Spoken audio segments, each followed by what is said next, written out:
स्वागत है एक नई सी कहानी में। आज हम सीखेंगे अकेले रहने के फायदे। प्राचीन समय की बात है। एक समुद्र के किनारे एक गुरु अपना आश्रम बनाकर रहा करते थे। हजारों शिष्य उनसे ज्ञान ग्रहण करने के लिए दूर दूर से उनके पास आकर रहते थे। गुरु का ज्ञान देने का तरीका भी बड़ा ही अनूठा था। शुरुआत में वो अपने शिष्यों को उपदेशों के माध्यम से ज्ञान देते थे। उसके बाद वो अपने शिष्यों को उस ज्ञान का अनुसरण करने के लिए कहते थे, उस ज्ञान को अपने व्यवहारिक जीवन में उतारने को कहते थे। एक बार उस आश्रम में एक सम्राट अपने बेटे को लेकर पहुंचा। उस सम्राट ने उस गुरु से प्रार्थना की कि आप मेरे बेटे को अपने आश्रम में रहने दें और अपने तरीके से उसे ज्ञान दें। उसे इस आश्रम में बिल्कुल भी ऐसा नहीं लगना चाहिए कि वो किसी सम्राट का बेटा है। उसे बिल्कुल साधारण शिष्यों की तरह ही ज्ञान देने की कृपा करें। गुरु ने मुस्कुराते हुए कहा कि सम्राट ज्ञान इसी तरीके से लिया जा सकता है। अगर तुम अपने आप को दूसरों से बड़ा समझोगे तो तुम ज्ञान ग्रहण नहीं कर पाओगे। अगर तुम्हें ज्ञान ग्रहण करना है तो तुम्हें दूसरों की तरह अपने आप को साधारण समझना होगा। यही ज्ञान ग्रहण करने की सबसे पहली सीढ़ी होती है। तुम निश्चिंत रहो, आज से तुम्हारे बेटे की जिम्मेदारी मेरे कंधों पर रही। ये कहकर गुरु सम्राट के बेटे को अपने साथ लेकर समुद्र के किनारे टहलने के लिए निकल गए। आश्रम के बाकी सभी बच्चे उस सम्राट को देख रहे थे। सम्राट अपने बेटे को अपने रथ पर बिठाकर लाया था, जिससे सभी बच्चे समझ गए थे कि ये लड़का सम्राट का बेटा है। इसी वजह से आश्रम के सभी बच्चे सम्राट के बेटे की तरह आकर्षित हो गए थे। जब गुरु सम्राट के बेटे को लेकर समुद्र पर टहल रहे थे तो सम्राट का बेटा अचानक फूट फूट कर रोने लगा, क्योंकि अभी वो सिर्फ 12 वर्ष का था और 12 वर्ष की आयु में उसके पिता उसे अपने से दूर छोड़कर चले गए थे। ये सदमा वो बच्चा सहन नहीं कर पा रहा था। वो नहीं समझ पा रहा था कि उसके पिता उसकी भलाई के लिए उसे उस गुरु के पास छोड़कर गए हैं। उसे रोते हुए देखकर गुरु ने कहा कि बेटा, मैं तुम्हें चुप नहीं करूंगा। हो सकता है कि आज मैं तुम्हारे आंसू पोंछ दूं, लेकिन कल तुम फिर अपने आप को अकेला पाओगे। याद रखना, जीवन में इंसान अकेला आता है और अकेला ही जाता है। जितनी जल्दी जो इंसान इस बात को समझ लेता है, वो उतनी जल्दी आत्मज्ञान के रास्ते पर निकल पड़ता है। गुरु ने अपनी बात आगे बढ़ाते हुए कहा कि जो इंसान अकेला रहना सीख लेता है वही खुद से प्यार कर पाता है, और जो खुद से प्यार करना जानता है वो किसी के भी जाने का अफसोस नहीं करता, क्योंकि वो खुद से ही प्यार करता है। धीरे धीरे तुम आश्रम के माहौल में ढल जाओगे। शुरुआत में तुम्हें समस्या आ सकती है, लेकिन कुछ दिनों के बाद तुम इसे आत्मसात कर लोगे। उसके बाद तुम्हें यही जगह बहुत अच्छी लगने लगेंगी। ये जगह तुम्हें अपनी महल जैसी लगने लगेंगी। संध्या हो चली थी। समुद्र के दूसरे छोर पर सूरज छिपने लगा था और अपनी लालिमा पूरे आसमान में बिखेर रहा था। इंसान की बर्बादी के 4 कारण। एक साधु की कहानी बड़ा ही सुंदर दृश्य था और गुरु शिष्य को अपने साथ लेकर आश्रम में वापस लौट आए। उस शिष्य को भी थोड़ी सांत्वना मिली, क्योंकि गुरु की आंखों में एक अभूतपूर्व शांति झलक रही थी। और जब हम किसी एकांतवासी गुरु की आंखों में वो शांति देख लेते हैं तो हमारे हृदय से भी सारा भार हट जाता है। मन एकदम निर्मल हो जाता है। जब सम्राट का बेटा रात्रि का भोजन करने के लिए भोजन कक्ष में पहुंचा तो आसपास के सभी शिष्य उसके पास आने लगे। उन सभी को पता था कि ये सम्राट का बेटा है और अगर हम इससे दोस्ती कर लेते हैं तो उससे हमारा बहुत फायदा होने वाला है। यही सोचकर आश्रम के ज्यादातर ने उसे घेर लिया था। बस कुछ बच्चे जो अकेले रहने का महत्व समझते थे, जो दिखावे में विश्वास नहीं करते थे, वो उस सम्राट के बेटे के पास जाने की बजाय अपना पूरा ध्यान खाने पर लगा रहे थे और एकांत में बैठकर अपना भोजन कर रहे थे। कुछ दिनों के बाद सम्राट के बेटे की आश्रम के ज्यादातर बच्चों के साथ दोस्ती हो गई। अब वो आश्रम में उन बच्चों के साथ घूमता, उन्हीं के साथ अपना ज्यादातर समय बिताता। आखिरकार सम्राट का बेटा था, सुख सुविधाओं में पला बड़ा था। आसपास बहुत से दास और दासियां होते थे। आसपास अपने मित्रों से घिरे होना वही दिनचर्या उसने इस आश्रम में भी अपना ली थी। ऐसा नहीं था कि गुरु को ये सब पता नहीं था, पर गुरु उसे अलग तरीके से ज्ञान देना चाहते थे। बच्चों को ज्ञान आप उपदेश देकर नहीं दे सकते, उन्हें साक्षात्कार कराना पड़ता है। उसके बाद उन्हें वो बात समझ आती है जो आप समझाना चाहते हैं। गुरु को ये बात पता थी कि अगर मैं इसे बोलकर बताऊंगा तो ये कभी समझ नहीं पाएगा। मुझे ऐसे दिखाना पड़ेगा, इसे एहसास कराना पड़ेगा कि अकेले रहने से ही तुम अपनी शक्तियों को जान पाओगे। ये सीख देने के लिए गुरु एक दिन उस शिष्य को अपने साथ एक पहाड़ी की चोटी पर ले गए। पहाड़ी पर पहुंचकर गुरु ने उसे शिष्य से कहा कि अब तुम्हारा ज्ञान पूरा हो चुका है, बस एक आखिरी रात तुम्हें यहाँ पर बितानी होगी। उसके बाद अगले दिन शाम को मैं तुम्हारे राजमहल में तुमको पहुंचा दूंगा। वो बच्चा तो ये सुनकर बहुत खुश हो गया कि अब मैं वापस अपने राजमहल चला जाऊंगा। फिर से मेरे दास और दासियां, सारी भोग की वस्तु ये मेरे पास होंगी। उस शिष्य ने गुरु से पूछा कि गुरुजी, मुझे आज रात आप यहाँ पहाड़ी पर क्यों छोड़ रहे हैं? आखिर मुझे कौन सा आखिरी ज्ञान यहाँ से मिलेगा? गुरु ने मुस्कुराते हुए कहा कि यहाँ पर चट्टान के पीछे तुम्हें छिप कर बैठना होगा। यहाँ पर रोज रात को एक बाज जाता है, तुम्हें उस बाज को देखना है, बड़ी गौर से देखना है, हर गतिविधि देखनी है। और उस बाज को देखने के बाद अगले दिन अगर तुम उस बाज की खूबियां मुझे बता पाए तो मैं तुम्हें तुम्हारे राजमहल वापस भिजवा दूंगा।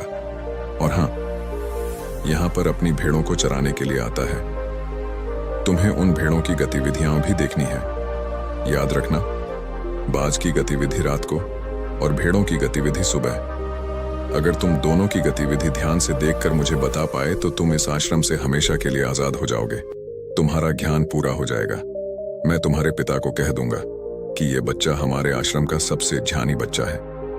ये कहकर गुरु अपने आश्रम में वापस लौट आए और वो बच्चा वहीं पर उस चट्टान के पीछे खड़ा हुआ उस बाज का इंतजार करने लगा।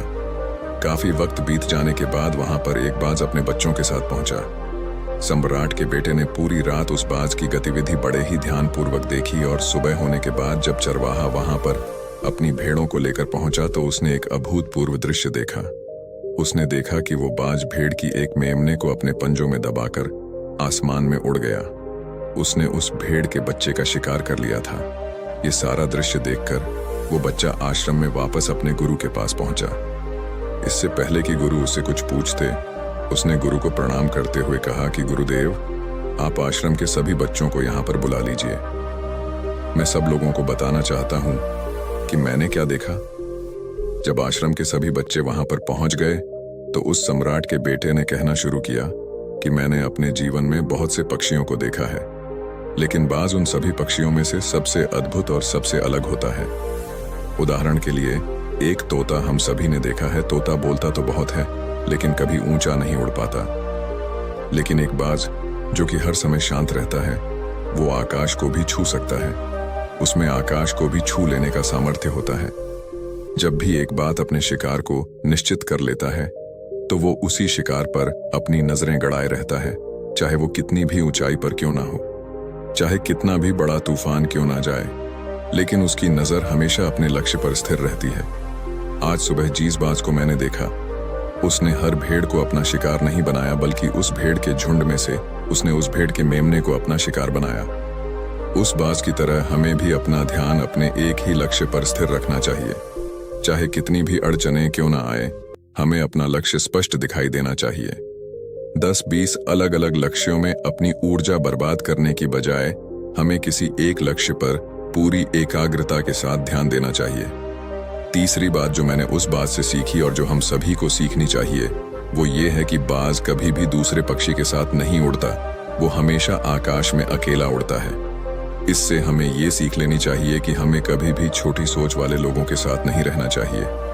आखिरकार हम भी वही बन जाते हैं जिनके साथ हम रहते हैं। इसीलिए या तो बड़ी सोच वालों के साथ रहो या फिर अकेले रहो, क्योंकि जब हम अकेले रहते हैं तभी हम ताकि ताकत और खुद की कमजोरियों को जान पाते हैं। कमजोरियों को जानकर उनको दूर कर सकते हैं और अपनी ताकत को जानकर उसका सही इस्तेमाल कर सकते हैं। लेकिन वो तभी संभव होगा जब हम अकेले रहना सीखेंगे। चौथी सीख जो हमें एक बाज से लेनी चाहिए कि एक बाज हमेशा अपनी सीमाओं से ऊपर उठकर उड़ता है। जब तूफान आता है तो हर एक पक्षी अपने घोंसले की तरफ भागता है, खुद को छुपाने की जगह ढूंढता है, लेकिन बाज ऐसा कुछ भी नहीं करता। वो खुद की सीमाओं को तोड़कर बादलों से भी ऊपर उड़ने का प्रयास करता है। हवाएं उसे थपेड़े मारती हैं, पंख उसके बाहर ही हो जाते हैं, पानी और धूल की वजह से उसे कुछ दिखाई नहीं देता, लेकिन वो फिर भी आसमान की तरफ उड़ता रहता है और अंततः बादलों से भी ऊपर निकल जाता है और वहां तब तक उड़ता रहता है जब तक मौसम ठीक नहीं हो जाता। अपनी सीमाओं को सिर्फ इसलिए तोड़ पाता है क्योंकि वो समस्या के आने पर उससे घबराता नहीं है, उसे डर कर बचने का प्रयास नहीं करता, बल्कि एक सकारात्मक नजरिए के साथ उसका सामना करता है। जीवन में चाहे कितनी भी अड़चनें क्यों ना आए, हमें उन अड़चनों से लड़ना चाहिए, ना कि उनसे डर कर कहीं छुप कर बैठना चाहिए। बहादुर तो वो लोग होते हैं जो तूफानों से टकरा जाते हैं। कायर तो अपने घर में, अपने घोंसले में अपनी जगह ढूंढ कर बैठ जाते हैं। पांचवी बात जो हमें एक बात से सीखनी चाहिए कि बाज कभी भी अपने घोंसले में घास के कोमल तिनके नहीं रखता। जो तिनके एक कोमल होते जाते हैं वो उन्हें निकाल कर फेंकता रहता है। उसी तरह चाहे कितनी भी आरामदायक जिंदगी आपको मिली हो, लेकिन उस आराम से ऊपर उठकर अपने आलस्य को तोड़कर जीवन में मेहनत करते रहना चाहिए। जीवन में पसीना बहाना चाहिए, शारीरिक मेहनत करनी चाहिए। अपने घोंसले से कोमल तिनके उठाकर फेंक दो और आज ही अपने आलस्य को तोड़कर निकल पड़ो। हर दिन अपने आप को चुनौतियां दो, हर दिन मुश्किलों से लड़ो, क्योंकि वही मुश्किलें तुम्हें मजबूत बनाएंगी। जंगल के राजा शेर को भी झुंड बनाकर शिकार करते हुए देखा जा सकता है, लेकिन बाज हमेशा अकेला शिकार करता है, क्योंकि वो जानता है कि भीड़ हौसला तो देती है मगर साहस छीन लेती है। आदमी को हमेशा अकेले ही आगे बढ़ना होता है। यही कारण होता है कि वो जल, थल और नभ सभी जगहों पर अपने शिकार का परचम लहरा सकता है। बाज की उम्र लगभग 70 साल की होती है, लेकिन 40 साल में ही उसका शरीर बूढ़ा हो जाता है। नाखून उसके पैरों में ढसने लगते हैं, पंख उसके शरीर में चिपक जाते हैं, उसकी चोंच मुड़ जाती है, उसका शरीर भारी हो जाता है। ऐसी स्थिति में शिकार करना तो क्या, उड़ने की भी हालत नहीं रहती उसकी। ऐसे में उसके पास सिर्फ 2 विकल्प होते हैं। पहला, या तो वह खुद की इस अवस्था को स्वीकार कर ले और भूखा प्यासा मर जाए, या किसी दूसरे जानवर का शिकार बन जाए। भगवान बुद्ध की 4 प्रेरक कहानियां, जिंदगी भर काम आने वाली 4 कहानियां। और दूसरा विकल्प ये होता है कि वो 6 महीने एक बहुत ही दर्दनाक प्रक्रिया से गुजरे और खुद को फिर से पहले जैसा मजबूत बना लें। लेकिन बाज तो बाज है, वो दूसरा विकल्प चुनता है। इसके लिए वो खुद को एक बहुत ही ऊंचे पहाड़ पर ले जाता है, जहां वो पहले अपनी सोच से अपने सारे पंख खींच खींच कर उखाड़ देता है और फिर चट्टान पर पैर मार मार कर अपने पंजे तोड़ देता है। उसके बाद उसी चट्टान पर अपनी चोंच को पटक पटक कर तोड़ देता है और इस लहूलुहान अवस्था में खुद को दूसरे जानवरों से छुपाता फिरता है। अगले 6 महीने तक वो इसी दर्दनाक प्रक्रिया से गुजरता है और इंतजार करता है नए चोंच, नए पंख और नए पंचों का। तब फिर वो अपनी नई जिंदगी शुरू करता है और निकल पड़ता है अपने शिकार पर और अगले 30 सालों तक फिर से राज करता है। इसीलिए समय आने पर हमें भी अपनी पुरानी आदतों को छोड़ना पड़ता है और कुछ नया सीखना पड़ता है। समय के साथ बदलना पड़ता है, अपने आप को तैयार करना पड़ता है, वरना हमारा भी शिकार हो सकता है, हम भी पीछे रह सकते हैं। इसके बाद सम्राट के बेटे ने भेड़ों की विशेषता बताते हुए कहा कि भेड़ हमेशा झुंड में चलती हैं। उन्हें झुंड में एक साथ चलने से हिम्मत मिलती है, लेकिन जैसे ही उन पर शिकार होता है वैसे ही वो भीड़ तितर बितर हो जाती है और उस पूरी भीड़ में से एक भी भेड़ अपने साथी की मदद करने के लिए वापस नहीं लौटती। इससे हमें ये सीख मिलती है कि हमारे साथ कितने भी लोग खड़े हो, किसी पर भी यकीन नहीं करना। यकीन करना तो खुद पर करना, क्योंकि बुरा समय आने पर वो भीड़ कब तितर बितर हो जाएगी आपको पता ही नहीं चलेगा। गुरु को प्रणाम करते हुए सम्राट के बेटे ने अपने गुरु से कहा कि गुरुदेव, अगर मुझसे कोई सीख रह गई हो तो कृपया करके आप बताने की कृपा करें। गुरु ने सभी बच्चों को संबोधित करते हुए कहा कि ये सभी बातें जो अभी इस बच्चे ने बताई हैं सब सही है, लेकिन ये सारी खूबियां आप लोगों में तभी पैदा हो पाएगी जब आप अकेले रहने का अभ्यास करेंगे। आपने देखा होगा कि बाज कभी भी किसी दूसरे पक्षी के साथ नहीं रहता, ना ही किसी के साथ अपनी जोड़ी बनाता। वो आसमान में अकेला उड़ता है और अकेला उड़ने की वजह से वो अपनी ताकत और अपनी कमजोरियों को जान पाता है। इसके बाद गुरु ने अपनी बात खत्म करते हुए कहा कि मैं आज रात इस सम्राट के बेटे को इसके राजमहल में छोड़ने के लिए जा रहा हूँ, क्योंकि इसके सीख यहाँ पर पूरी हो गई है। और ये कहकर गुरु सम्राट के बेटे का हाथ पकड़कर राजमहल की तरफ रवाना हो गए और बाकी के सभी बच्चे उन्हें पीछे से जाते हुए देखते रहे। तो दोस्तों, उम्मीद करता हूं आपको इस कहानी से जरूर बहुत कुछ सीखने को मिला होगा। यह कहानी आपको कैसी लगी हमें कमेंट बॉक्स में कमेंट करके जरूर बताएं और साथ ही इस कहानी को अपने दोस्तों के साथ जरूर शेयर करें ताकि उन्हें भी इस कहानी से कुछ सीखने को मिल सके। धन्यवाद।